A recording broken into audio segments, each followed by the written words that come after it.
पिछले पार्ट में हमने देखा कि डुएन को सीक्रेट रेल्म क्लियर करने के बदले में एक डिवाइन एम्बलम मिला होता है, जिसकी वजह से उसकी पावर बहुत ज़्यादा बढ़ गई होती है। और फिर जब वो घर जा रहा होता है तो फैंगी उससे कहने लगता है कि उसकी डार्क पावर की ज़्यादा यूजेज की वजह से उसकी ज़िंदगी अब खतरे में है और वो जल्द ही मरने वाला है, लेकिन वो अभी कुछ दिन और जीना चाहता है। इसीलिए अगर मिस्टीरियस पावर हाउस के पास ऐसा कोई पोशन हो जो कि मेरी हेल्प कर सकता हो तो वो मुझे दे सकते हैं क्या।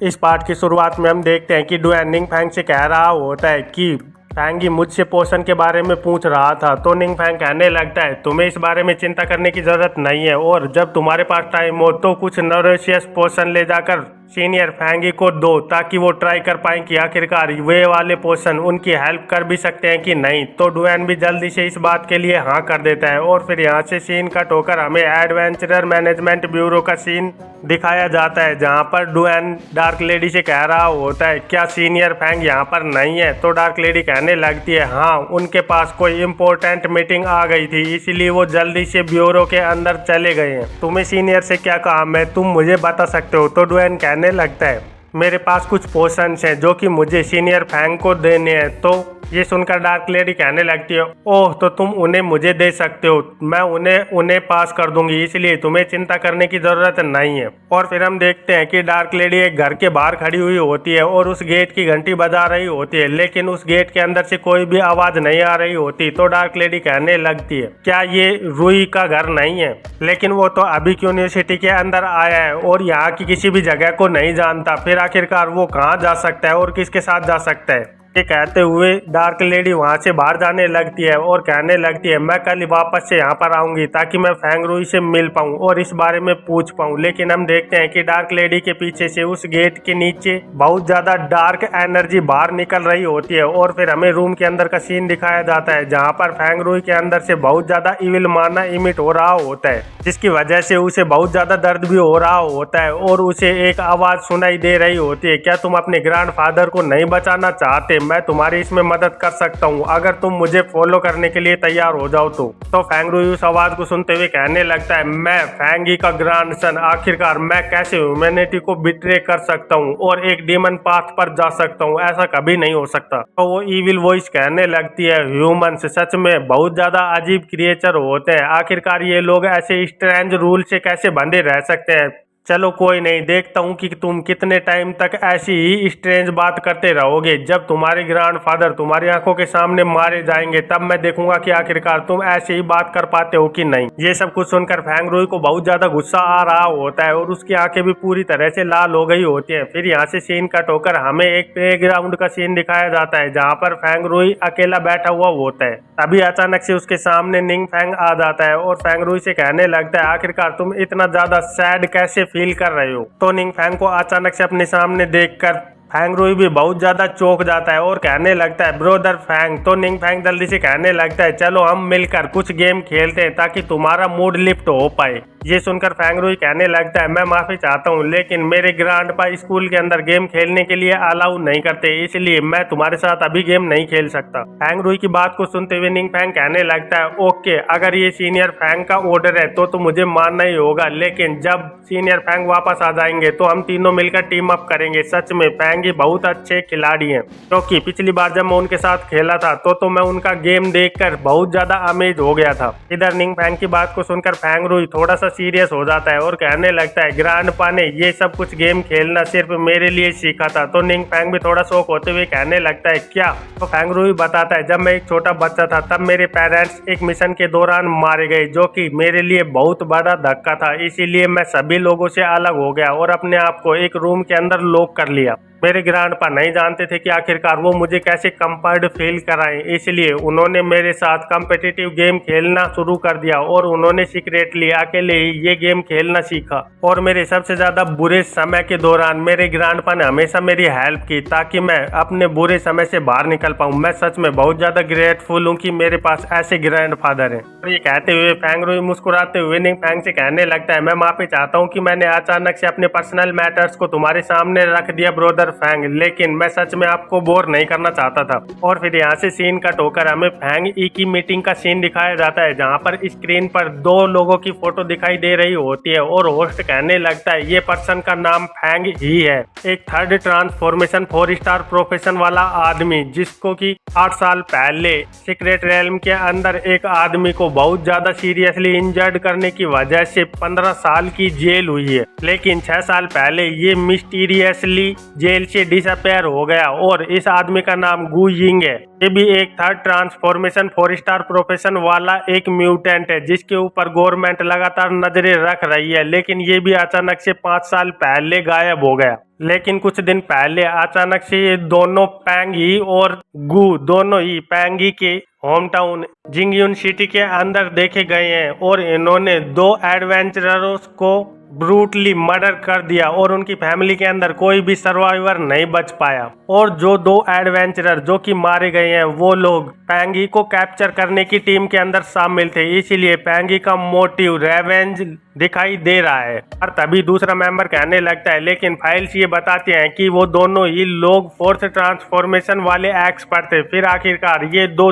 थर्ड ट्रांसफॉर्मेशन के लोग उन्हें कैसे मार सकते हैं और वो लोग 4th ट्रांसफॉर्मेशन के होकर भी अपनी फैमिली को अपनी आंखों के सामने ऐसे स्लेथर्ड होते हुए कैसे देख सकते हैं। तो उसकी बात को सुनते हुए होस्ट कहने लगता है, हमें एक एडवेंचरर के घर की सिक्योरिटी कैमरा की रिकॉर्डिंग मिल गई है जिसमें वो लोग फाइट कर रहे हैं, चलो हम साथ में देखते हैं। और फिर हम देखते हैं कि वो एडवेंचरर गु के साथ फाइट करने के लिए तैयार खड़ा हुआ होता है और उसके ऊपर अटैक करने के लिए तेजी से आगे बढ़ता है, लेकिन गु जल्दी से नीचे झुककर उसके अटैक को डोज कर लेता है और अपने हाथ के अंदर पकड़े हुए एक अजीब से चाकू को उस एडवेंचरर के पेट के अंदर डाल देता है, जिसकी वजह से वो बुरी तरह से घायल हो जाता है। और उसे देखकर मीटिंग पर सारे के सारे मेंबर बहुत ज्यादा शॉक हो जाते हैं। फिर हम देखते हैं कि गु लगातार उस एडवेंचरर के ऊपर अटैक कर रहा होता है, जिसकी वजह से कुछ ही क्षणों के अंदर उस एडवेंचरर की बहुत ज्यादा बुरी हालत हो गई होती है और उसके शरीर के हर एक हिस्से से खून बाहर निकल रहा होता है। तो उसे देखते हुए वो मेंबर कहने लगता है, ये तो क्लियरली इसकी पावर 5th ट्रांसफॉर्मेशन लेवल को सरपास करती हुई दिखाई दे रही है। तो फैंग ई भी उसे देखते हुए कहने लगता है, अगर मेरी इसके साथ हेड टू हेड फाइट हो तो मुझे नहीं लगता कि मैं भी इसे हरा पाऊंगा।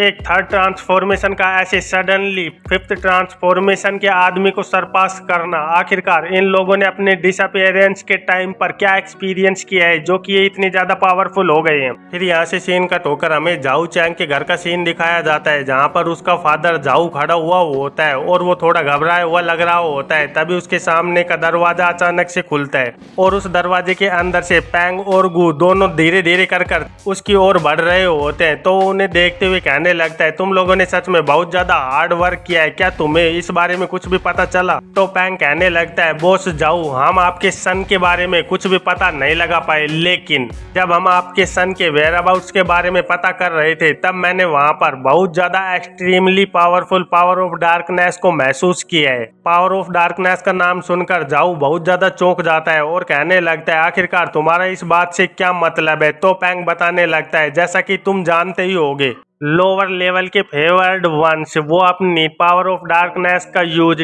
डेमन लॉर्ड की ब्लेसिंग की वजह से कर पाते हैं। जैसे कि वो आदमी जो कि कुछ समय पहले ही क्यूनियो सिटी के अंदर मारा गया था, वो पक्का ही किसी डेमन लॉर्ड का एक प्यादा था, लेकिन हमारे जैसे फेवर्ड वंस जिन्हें सीधे ही डेमन लॉर्ड द्वारा समन किया जाता है और पर्सनली ट्रेनिंग दी जाती है। इसका मतलब ये है कि हम आउटर वर्ल्ड से पूरी तरह से कनेक्शन काट दिया जाता है और हमें सीक्रेट रेल्म के अंदर बहुत ज्यादा लंबे टाइम तक ट्रेन किया जाता है। तुम्हारे सन जाऊ चैंग की सिचुएशन भी मुझे कुछ हमारी जैसी ही सिमिलर लग रही है, इसीलिए मैं सस्पेक्ट करता हूँ कि उसने किसी डीमन लॉर्ड के अटेंशन को ग्रैब कर लिया है, जिसकी वजह से उसे सीक्रेट रेल्म के अंदर ट्रेनिंग का चांस मिल गया है। तो पैंग की बात को सुनते हुए जाओ कहने लगता है, मैं इस बारे में सिर्फ इतना ही जानता हूँ कि चैंग कुछ तो अपने रूम के अंदर एक रिचुअल को परफॉर्म करने की कोशिश कर रहा था। क्या तुम ये कहना चाहते हो कि ये सब कुछ उस रिचुअल से रिलेटेड था? तो पैंग कहने लगता है, मैं पूरी तरह से तो सोर्स नहीं हूँ,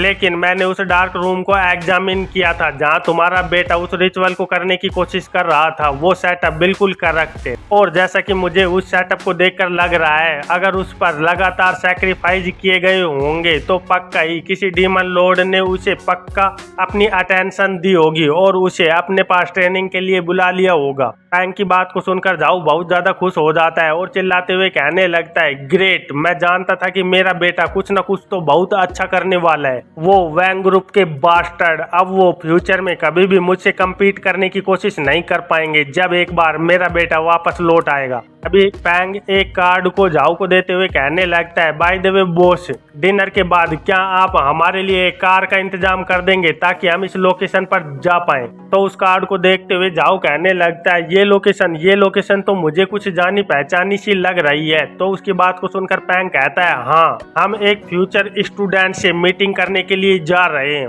और वो ये बोलते हुए बहुत ज्यादा ईविल दिखाई दे रहे होते हैं। फिर यहाँ से सीन कट होकर हमें दो फोटो दिखाई जाती हैं और कोई बोल रहा होता है, मिस्टर फैंग, आपके बेटे और बहू ने एक अनकंट्रोल्ड सीक्रेट रेल्म की एंट्रेंस को सील करने के लिए अपनी जान दे दी और उन्हीं की वजह से आज पूरी की पूरी सिटी ने एक इतना बड़ा डिजास्टर को अवॉइड कर दिया है। इसीलिए मैं पूरी सिटी के सिटीजन्स के बिहाफ पर आपको थैंक यू कहना चाहता हूँ। फिर हम देखते हैं कि फैंग ई और उसका पोता दोनों एक जगह पर खड़े हुए होते हैं और फिर यहाँ से सीन कट होकर हमें फैंग रुई के रूम का सीन दिखाया जाता है जो कि अपनी खिड़की से बाहर देखते हुए उन सीन्स को याद कर रहा होता है। तभी उसके दरवाजे पर किसी की नॉक करने की आवाज आती है तो वो जल्दी से दरवाजे के पास जाते हुए उस दरवाजे को खोलते हुए पूछने लगता है, बाहर कौन है। और वो जैसे ही दरवाजा खोलता है तो उसके सामने फैंग और गू दोनों खड़े हुए होते हैं जो कि हंस रहे होते हैं। तो उन्हें देखकर फैंग रुई कहने लगता है, तुम कौन हो। और फैंग उससे पूछने लगता है, क्या तुम फैंग रुई हो। तो उसका जवाब फैंग रुई हाँ में देता है और कहने लगता है, हाँ, मैं ही फैंग रुई हूँ। तो फैंग से कहता है, चलो हम अंदर चलते हैं और अंदर जाकर बात करते हैं। लेकिन फैंग वहीं पर खड़ा हुआ होता है और कहने लगता है, लेकिन तुम लोग हो कौन। और सोचने लगता है, ये दो लोग मुझे बहुत ज्यादा स्ट्रेंज दिखाई दे रहे हैं और इनके चारों ओर जो ओरा है वो भी मुझे बहुत ज्यादा डेंजरस ओरा दिख रहा है। अभी फैंग कहने लगता है, हम यहाँ पर हमारे मास्टर के ऑर्डर की वजह से तुम्हें चेक करने के लिए आए हुए हैं, इसीलिए तुम हमें सीनियर ब्रदर कह सकते हो। उन लोगों की बात को सुनकर फैंग रुई भी थोड़ा सा घबरा जाता है और कहने लगता है, आखिरकार तुम्हारा मास्टर कौन है। तो फैंग कहता है, तुमने लास्ट नाइट हमारे मास्टर से बात जरूर की होगी, मैं सही कह रहा हूँ ना। तो उसकी बात को सुनकर फैंग रुई बहुत ज्यादा घबरा जाता है और वो देखता है कि उन दोनों के पीछे एक बहुत ज्यादा डार्क ओरा इमिट हो रहा होता है, जिसे देखते ही वो समझ जाता है कि अब उसकी लाइफ खतरे में है और वो तुरंत ही अपनी स्वार्ड को निकालकर अटैक करने के लिए तेजी से आगे बढ़ता है। लेकिन फैंग जल्दी से उसके सर को पकड़कर तेजी से दीवार पर दे मारता है और हम देखते हैं कि वो लोग दीवार को तोड़ते हुए दीवार की दूसरी ओर चले जाते हैं। वो फैंग उसे पकड़े हुए ही कहने लगता है, आखिरकार तुमने सीनियर ब्रदर्स पर अटैक करने की हिम्मत कैसे की, तुम सच में बहुत ज्यादा रूड हो। लेकिन इधर हम फैंग रुई को देखते हैं जो कि बिल्कुल भी नहीं घबराया होता और कहने लगता है, तुम बास्टर्ड, आखिरकार तुम मेरे साथ ऐसा कैसे कर सकते हो। और वो अपनी पावर का इस्तेमाल करने लगता है। लेकिन फैंग रुई तुरंत ही अपनी पावर को रिलीज करते हुए उसे एक जोरदार पंच मारता है, जिसकी वजह से फैंग रुई की हालत बहुत ज्यादा खराब हो गई होती है और फिर वो अपने बचाव में कुछ भी नहीं कर पा रहा होता। और इसी के साथ इस चैप्टर का अंत हो जाता है। तो फिर मिलते हैं एक नई चैप्टर में, तब तक के लिए बाय बाय।